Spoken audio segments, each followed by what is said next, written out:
amoureuse d'un de ses anciens élèves. Il était alors âgé de 12 ans. La relation aura duré 2 ans. En ce début de semaine, la professeure, qui a toujours été soutenue par son mari, a été condamnée à 6 mois de prison ferme. Stéphanie Pérez, Alain Darigrand.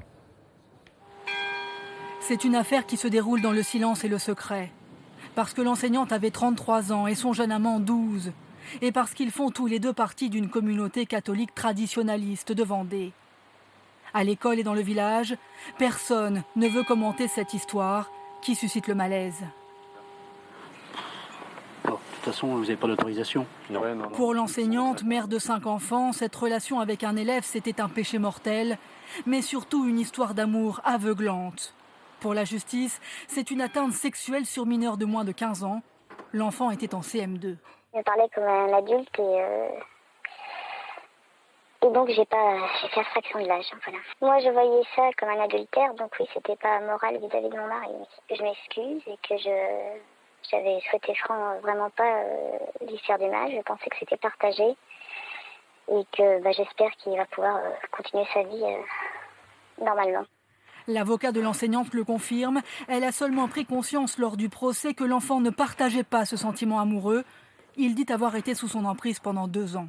Elle a entendu que lui avait subi bien plus qu'il n'avait voulu. Je pense qu'à l'époque, elle ne s'en rendait pas compte. Elle l'a mesuré au stade de l'enquête, elle l'a mesuré devant le tribunal. Aujourd'hui, elle en est tout à fait meurtrie, mais c'est sa réalité, elle doit vivre avec cela. Où se situe la maturité affective et sexuelle d'un enfant de 12 ans ? La question se pose à chaque fois dans ce type d'affaires, comme en 1997 aux États-Unis. Le cas le plus célèbre de l'amour impossible entre une enseignante, Marie-Kay Le Tourneau, et son élève de 12 ans, dont elle était tombée enceinte. Elle a fait 7 ans de prison. Aujourd'hui, ils sont mariés. Une issue heureuse très rare. Car selon les psychologues, dans ces relations, l'enfant se sent avant tout valorisé. Il ne connaît pas encore le sentiment amoureux. Donc il ne se rend absolument pas compte. Et au niveau du développement psychopathologique, il n'a pas du tout la possibilité d'avoir cette analyse, cette prise de recul. Tout enfant qui a 10, 12, 15 ans, il ne peut pas avoir cette analyse-là. Il ne peut pas.